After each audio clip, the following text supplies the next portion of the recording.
Anda menyaksikan Kompas Bisnis bersama saya, Asri Gunawan. Saudara, pemerintah akan kembali memberlakukan diskon tarif listrik 50% di bulan Juni dan Juli 2025. Menko Bidang Perekonomian Airlangga Hartarto bilang, pemerintah akan memberlakukan insentif potongan tarif listrik sebesar 50% mulai 5 Juni 2025. Airlangga menerangkan, skema diskon listrik 50% akan dibahas pada 5 Juni mendatang. Rencananya diskon tarif listrik ini akan diberikan pada pelanggan di bawah 1.300 volt ampere. Nanti tanggal 5 Juni akan diberlakukan dan akan dirapatkan kembali, dan itu di bawah 1.300 kWh. Ya, poinnya bakal di breakdown tanggal 5 Juni nanti, Pak? Iya, makasih. Oke, makasih, Pak. Di bulan Juni nanti, pemerintah telah menyiapkan 6 paket stimulus ekonomi, antara lain diskon transportasi. Diskon yang diberikan mencakup tiket kereta api, pesawat, serta tarif angkutan laut selama masa liburan sekolah. Kemudian 110 juta pengendara ditargetkan akan mendapatkan diskon tarif tol. Pemerintah akan memberikan potongan tarif tol selama musim libur sekolah Juni-Juli. Diskon listrik 50%. Diskon listrik akan berlaku lagi di bulan Juni-Juli. Rencananya diskon hanya diberikan pada pelanggan rumah tangga dengan daya di bawah 1.300 volt ampere. Selanjutnya, bansos pangan. Pemerintah akan menambah alokasi bansos berupa kartu sembako dan bantuan pangan untuk 18,3 juta keluarga penerima manfaat. Dan tak lupa bantuan subsidi upah. Bantuan ini akan diberikan bagi guru honorer dan pekerja dengan gaji di bawah 3,5 juta rupiah atau sesuai upah minimum. Dan juga saudara, bantuan iuran JKK BPJS Ketenagakerjaan. Pemerintah akan memperpanjang program diskon iuran jaminan kecelakaan kerja atau JKK bagi pekerja sektor padat karya yang seharusnya berakhir di bulan Juli 2025. Di tengah sulitnya kondisi ekonomi, pemerintah kembali memberikan diskon tarif listrik 50%. Lalu apa kata warga? Berikut selengkapnya. Listrik di rumah saya itu 450 volt ampere. Untuk program pemerintah saat ini yang diskon 50% itu sangat membantu. Padahal dari Januari, Februari kemarin itu banyak sangat membantu. Nah, untuk program selanjutnya mungkin bisa dilanjutkan.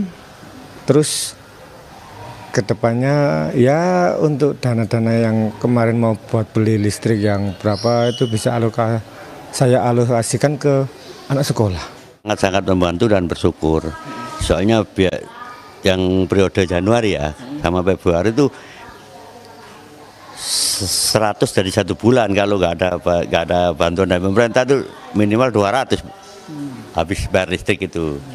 Kalau ada bantuan ya agak terbebani. Yang selama ini berarti 100 untuk 2 bulan, otomatis ada uang sisa yang sebenarnya untuk bayar listrik itu dialokasikan kemana, Pak? Dipindahkan untuk alokasi dana apa? Istilahnya ya buat ke dapur, belanja istri itu loh.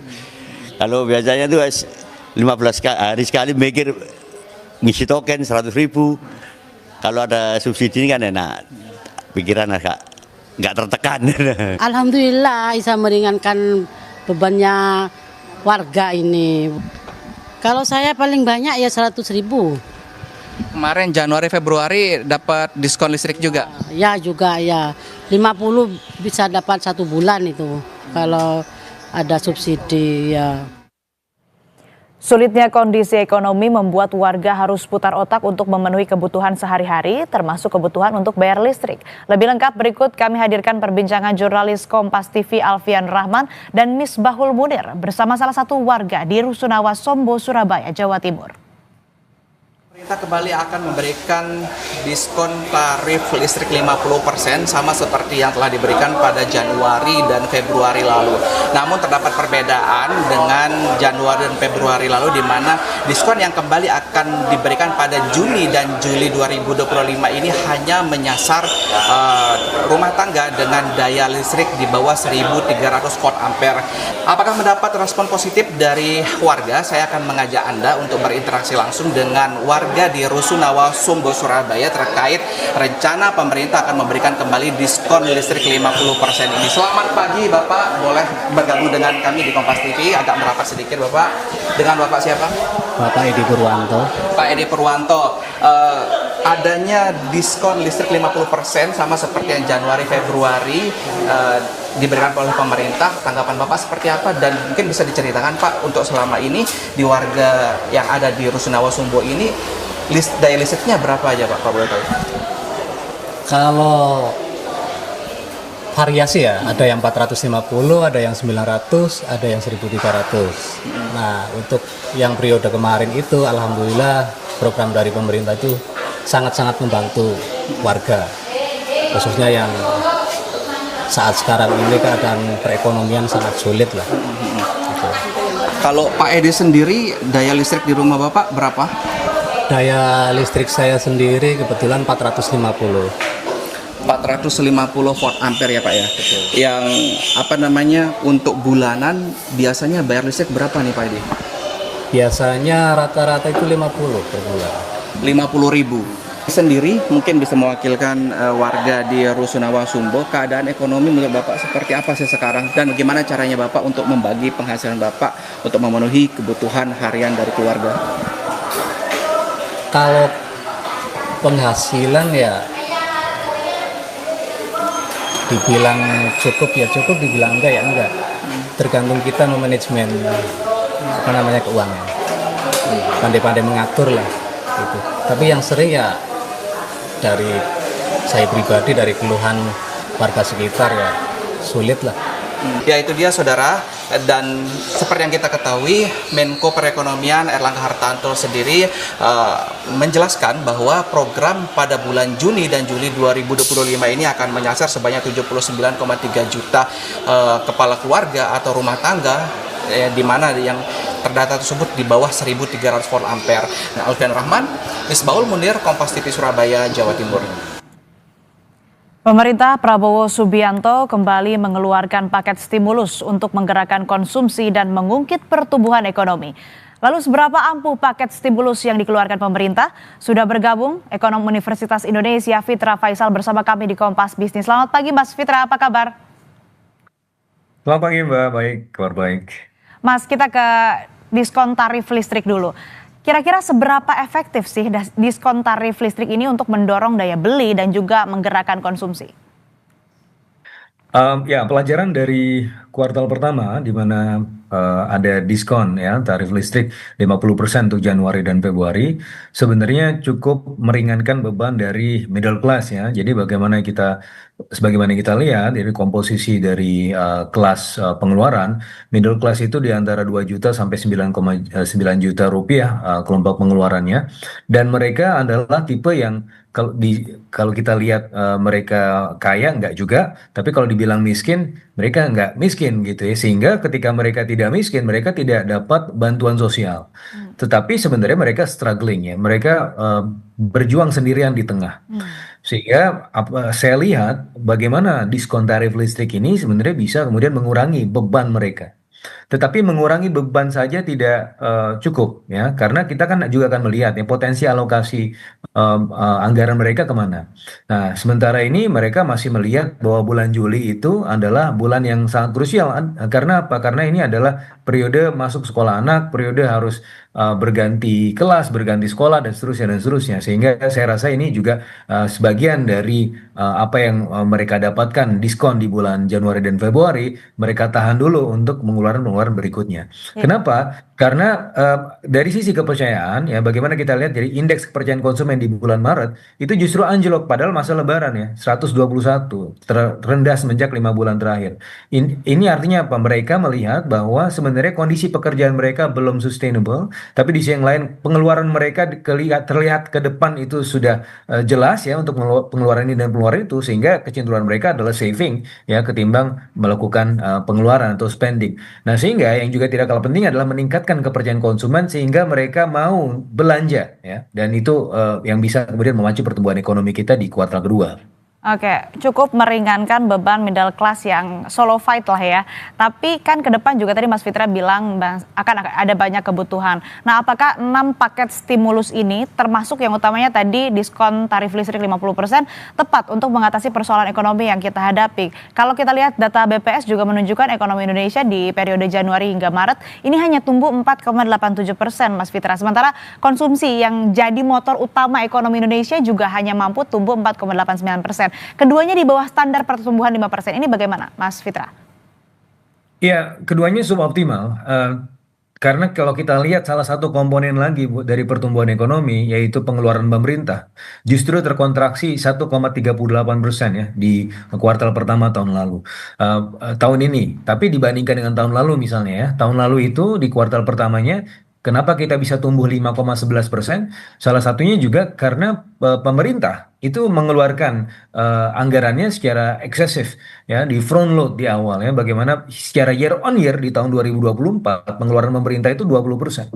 Sementara di tahun ini di kuartal pertama itu pengeluarannya cuma tinggal bahkan terkontraksi 1,38%. Nah, ini pelajarannya. Sehingga ketika pemerintah ingin mengeluarkan stimulus-stimulus mulai dari kuartal kedua, saya rasa itu sangat baik ya untuk kemudian membangun fondasi ekonomi kita terutama di kuartal kedua, Mbak Astrid. Oke. Lalu apakah 6 stimulus tadi ini bisa kita sebut krusial begitu, karena kan beberapa hari besar seperti Natal dan Tahun Baru juga sudah lewat. Tapi kalau kita lihat di rentang waktu yang pendek begitu ya, di dalam waktu dekat akan ada Idul Adha juga. Nah, ini kira-kira bisa mendongkrak daya beli atau konsumsi, Mas Fitra?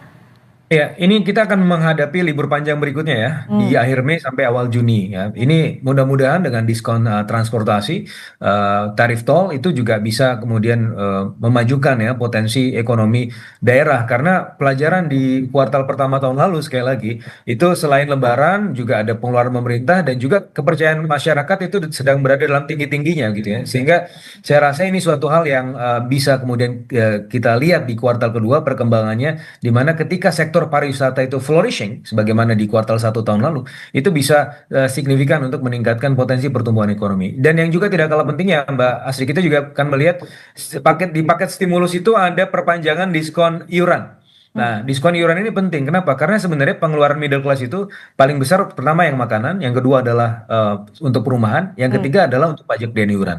Sehingga ini signifikan ya untuk kemudian mengurangi beban dan middle class sembari kemudian bisa mendorong mereka untuk belanja ya di kuartal kedua ini. Tapi dari stimulus-stimulus ini saya rasa yang juga tidak kalah pentingnya, kita juga bisa memberikan stimulus untuk sektor makanan. Nah, untuk ini saya rasa MBG itu bisa kita gunakan sebagai stimulus juga. Karena MBG ini kalau sudah full pledge Mbak Asri, kita bayangkan aja ada satu keluarga ya, kalau di Indonesia itu rata-rata keluarga itu 4,71, artinya satu rumah tangga itu punya 2 atau 3 anak.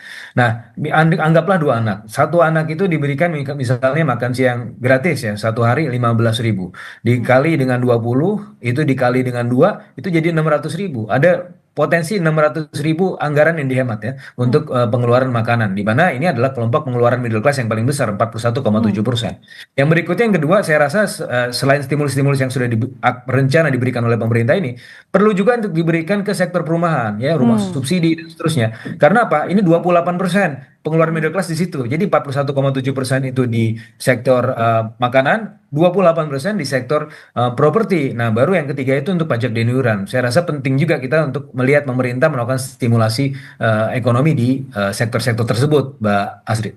Ya, stimulus juga diharapkan bisa merambah ke sektor lain yang tadi dianggap juga krusial ya, Mas Fitra. Tapi yang tidak kalah pentingnya adalah bagaimana kemudian membangkitkan dan meningkatkan kepercayaan konsumen untuk akhirnya mereka bisa meningkatkan daya beli dan juga konsumsi. Kita nanti akan bahas usai jeda, tapi tetaplah di Kompas Bisnis.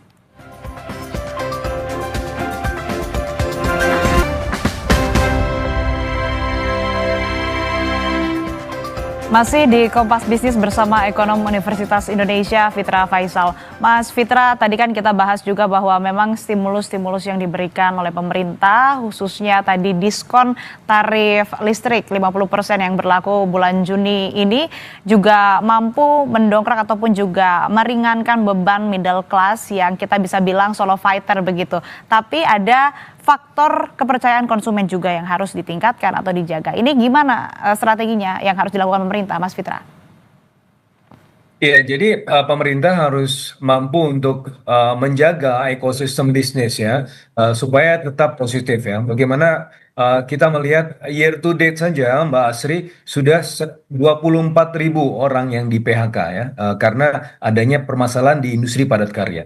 Sehingga saya rasa pemerintah juga perlu untuk memberikan stimulasi-stimulasi kepada industri, tidak hanya kepada pekerjanya, tapi kepada industri sebagai tempat kerja di sektor formal ya. Karena ketika mereka terlempar dari sektor formal ke sektor informal, mereka mungkin masih bisa tetap bekerja ya, tapi terserap di informalitas dan pada akhirnya income mereka anjlok.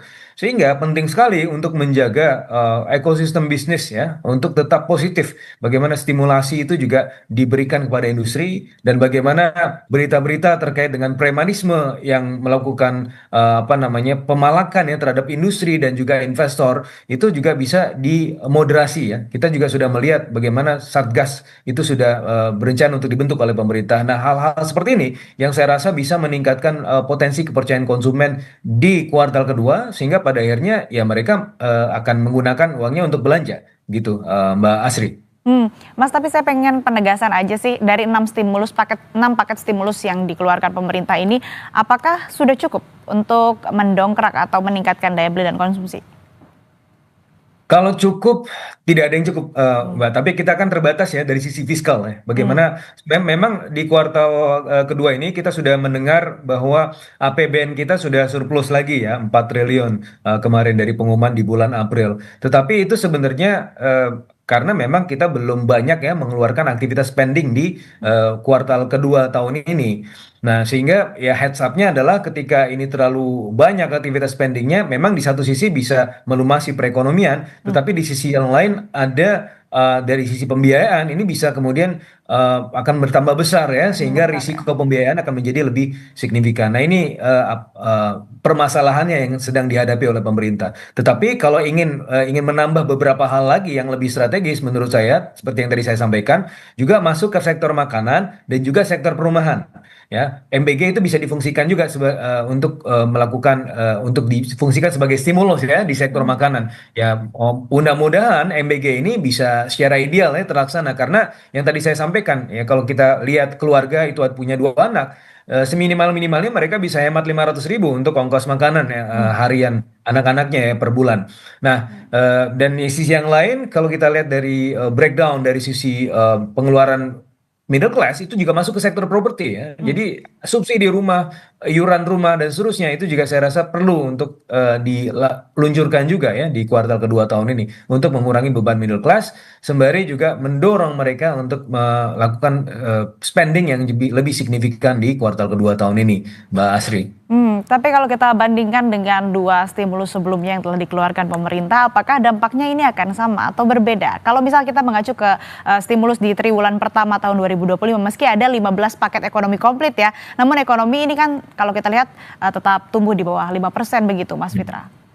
Saya rasa akan lebih signifikan di kuartal kedua tahun ini karena Mbak Asri sebagaimana yang kita lihat di kuartal 1 pemerintah kan dari sisi pengeluaran terkontraksi minus 1,38% ya karena memang harus ada adaptasi ya dari regulasi Inpres ya 1/2025 tentang efisiensi tentang perubahan alokasi anggaran sehingga ada blokir-blokir anggaran di kuartal 1, tetapi saya rasa permasalahan itu tidak kita temui di kuartal kedua karena blokir anggaran sudah dibuka, anggaran sudah dialokasikan ke tempat yang jauh lebih produktif rencananya, dan sehingga harusnya di kuartal kedua ini kita bisa melihat ada rebound ekonomi ya dari sebelumnya 4,87% minimal bisa mencapai 5% ya di kuartal kedua tahun ini.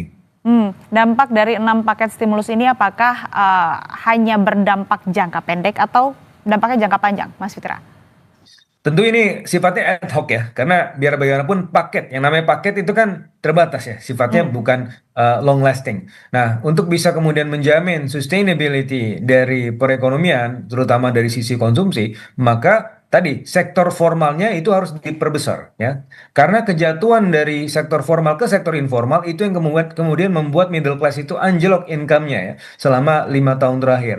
Dan kalau kita lihat dari sisi tabungan, jumlah tabungan bukan tabungan middle class saja, tabungan rata-rata masyarakat kita itu tinggal 1,7 juta rupiah Mbak Asri per bulan Februari dan Maret, data dari LPS secara rata-rata ya.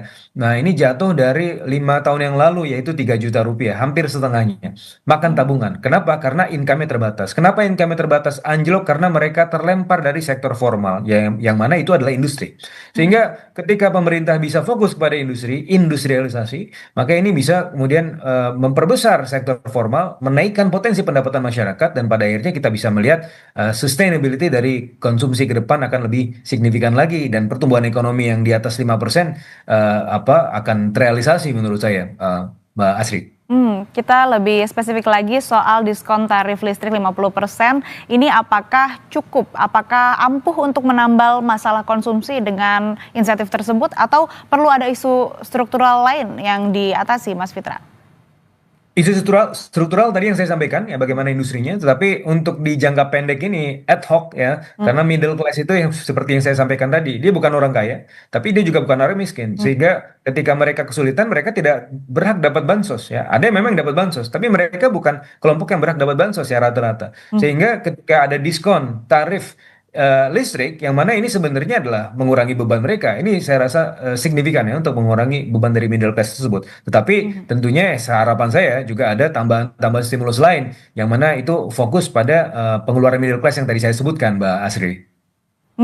Nah, di kuartal selanjutnya juga diharapkan kondisinya lebih baik ya kalau melihat dengan insentif dan stimulus yang diberikan oleh pemerintah. Tapi tadi catatannya dari Mas Fitra bahwa memang stimulus yang diberikan, 6 paket stimulus ekonomi terhadap masyarakat ini mampu setidaknya meringankan beban middle class, tapi ada perlu banyak lagi isu struktural yang perlu dilakukan. Salah satunya mungkin stimulus terhadap industri juga, kemudian subsidi iuran rumah, kemudian tadi kepercayaan konsumen yang harus dijaga, mungkin salah satunya dengan adanya stabilitas harga. Terima kasih Mas Fitra Faisal, ekonom Universitas Indonesia, telah bergabung bersama kami di Kompas Bisnis. Sehat selalu, Mas Fitra.